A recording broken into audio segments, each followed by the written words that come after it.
Hello there. Well, in today's Britain, politicians and commentators often argue that people should simply get a job. Get a job rather than rely on benefits.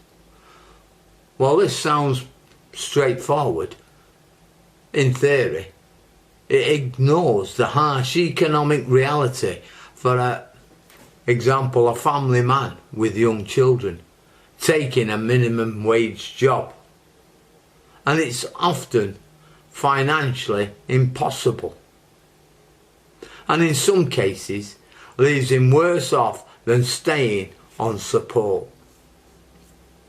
At first glance, the numbers seem encouraging, with a national living wage, but a full-time job at 37.5 hours a week would therefore pay around £1,860 a month before tax, or roughly £1,580 after deductions.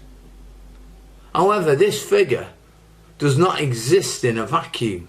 It must be measured against the unavoidable costs of supporting a family. A typical household budget for a family of four includes the rent or mortgage payments, and they could be from round our way, where I live, from £600 to £1,200 a month.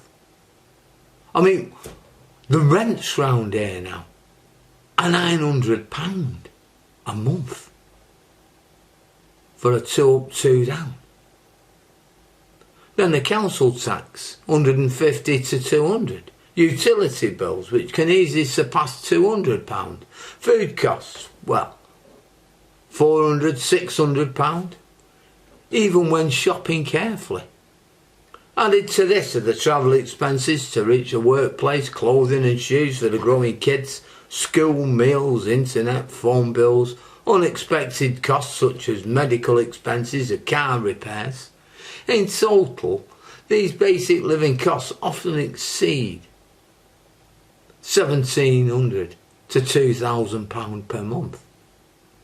And that's even before considering any form of leisure, savings or emergencies. A family man might expect that working would entitle him to sufficient government support to close this gap. But in practice, however, the support is limited and tapers off sharply as earnings rise. This universal credit top-ups reduce as soon as wages increase, and certain benefits such as housing support or free school meals can be lost altogether. Meanwhile, the added cost of commuting and potential childcare can make employment not only unrewarding, but financially punishing. As economist Paul Krugman warned, work should pay enough so that people can actually live on it, or it's not really work at all. Yet for many, the reality is a cruel paradox. A man who wants to set a good example for his children and contribute to society finds himself in a position where full-time work at minimum wage doesn't allow him to cover the most essential costs. He might find that after all the deductions, extra expenses and loss of benefits, his family ends up worse than ever. The economic trap is not just a personal tragedy, it has wider social consequences.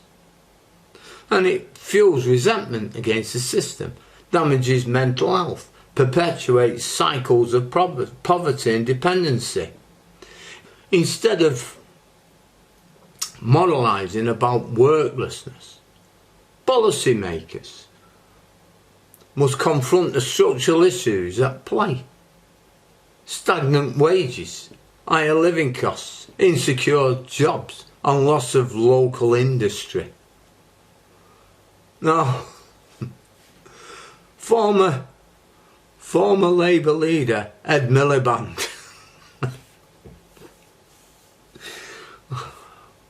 once stated, We cannot expect people to work their way out of poverty if the jobs they are offered are insecure and badly paid. Crucially, these problems are not new. Successive governments over decades have consistently failed to address the deeper causes of economic decline in our communities. Instead of investing in manufacture, rebuilding local economies or supporting industries that could provide stable, well-paid jobs, governments have often relied on short-term fixes or on the empty slogans. A clear example of mass deindustrialization of the 1980s, when entire industries, steel, coal, shipbuilding, textiles, were all shut down, all rapidly downsized as part of the shift towards a service-based economy. The closure of mines under Margaret Thatcher's government left entire mining towns in the north and the Midlands without alternative employment.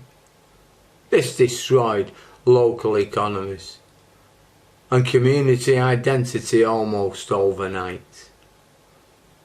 Then we had the promises of regeneration or new investment, which never fully materialised, leaving a legacy of poverty, poor health and intergenerational unemployment that persists today. I saw it in my town. Steel went, ROF went, arms manufacturing, diesel engines, crankshaft engineering, all went.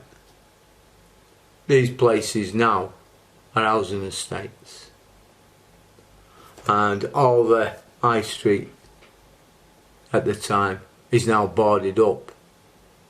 Some of it's now social housing, if you like, converted to flats for rent. But that just shows you.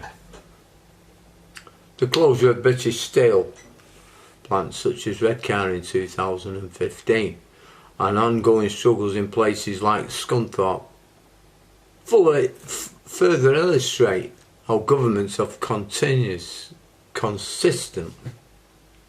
consistently failed to protect strategic industries. Despite rhetoric of levelling up, rebalancing the economy, there's been no coherent industrial strategy trying local skills, infrastructure and business incentives together. As an economist, Joseph Stiglitz pointed out, globalization has created winners and losers, but governments have often failed to support those left behind. Now, furthermore, successive governments have allowed the rise of insecure work, zero contract hours, agency work, gig economy jobs, which exploded after the 2008 financial crash.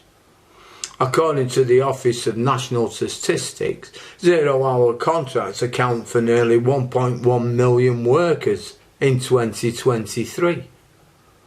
Policies prioritising flexibility for employers left workers with no bargaining power, irregular hours and unstable income, further undermining the principle that work should provide a route out of poverty. Even when governments try to impose obligations, many companies simply move production abroad to countries where they can exploit cheap labour and weaker regulations. The global race to the bottom has hollowed out once thriving local economies and undermined British workers for decades. Meanwhile, ordinary families are left to pick up the pieces, battling rising costs, decaying high streets, a lack of decent opportunity for their children. They're told to find work, while jobs that once provided dignity and security have vanished. They're no longer there. They've been replaced by low-wage, insecure or part-time roles that do not allow a family to survive, never alone thrive. Unfortunately, ultimately, if we truly want to encourage work and rebuild pride in communities, we must make work pay. This means higher real wages, affordable housing and childcare, and a benefit system that genuinely supports people transitioning into employment rather than punishing them for trying. It also requires a government willing to hold corporations to account, protect strategic industries, and invest in long-term local regeneration, rather than outsourcing responsibility and turning a blind eye to decades of decline. Until these changes happen, it's sadly true that many family men cannot afford to take a minimum wage job. Not because they don't want to work, but because the arithmetic doesn't hold up. And the system has failed them. And again throughout recent history. In the meantime, take care. Bye now.